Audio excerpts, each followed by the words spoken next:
পরিবেশিত হচ্ছে আবৃত্তি ভারতবর্ষ। একসঙ্গে সমবেত দেবেশ ঠাকুর।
ভারতবর্ষ মানে কোনো আর্ট পেপারে আঁকা জল রঙের মানচিত্র নয়।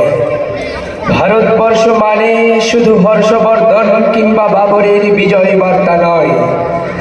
ভারতবর্ষ মানে বিজয় সিংহের সিংহল জয়ের ফ্যাসিস্ট গৌরব কথা নয়। ভারতবর্ষ মানে শুধু মীনাক্ষীপুরম কিংবা জামা মসজিদ নয়। ভারতবর্ষ মানে নেহেরুজির বংশানুবৃত্তি কিংবা জিন্না সাহেবের অলিখিত শ্বেতপত্র নয়।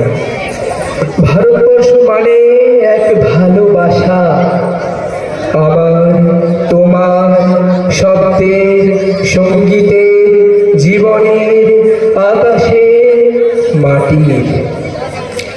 আমাদের প্রাইমারি স্কুলে কলুখা সাহেব সাদা দাড়ি, মাথায় পেঁচ, বের করাতেন আমাদের ডান বা ডান বা ডান বা।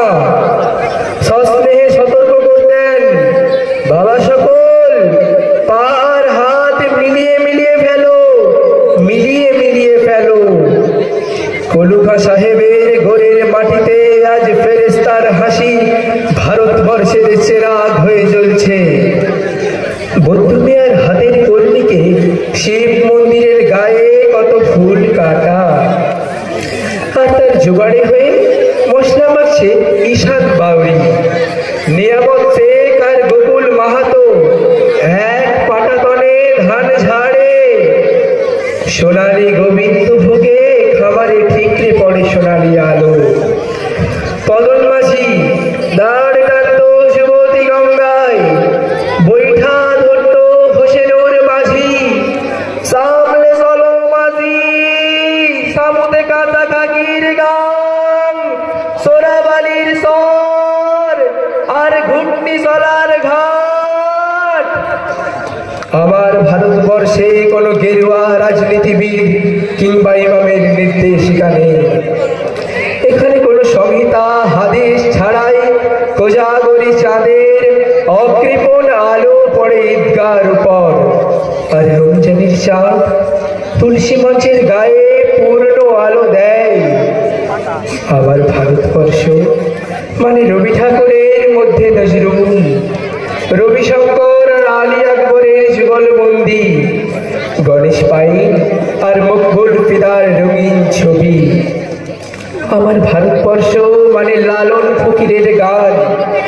আমার ভারতবর্ষে আমি শুনেছি মোহাম্মদ রফির সঙ্গে লতার ডুয়েট, দেখেছি পাল্লা দিয়ে আজহারের সঙ্গে সচিনের দৌড়, খেলার মাঠের প্রান্তে দাঁড়িয়ে শুনেছি নঈমুদ্দিনের তদারকি চিৎকার, বিজয়ন, আকিল, কুলজিৎ, বাইচুং, মাঠটাকে আরো বড় কর। মাঠ দিন দিন ছোট হয়ে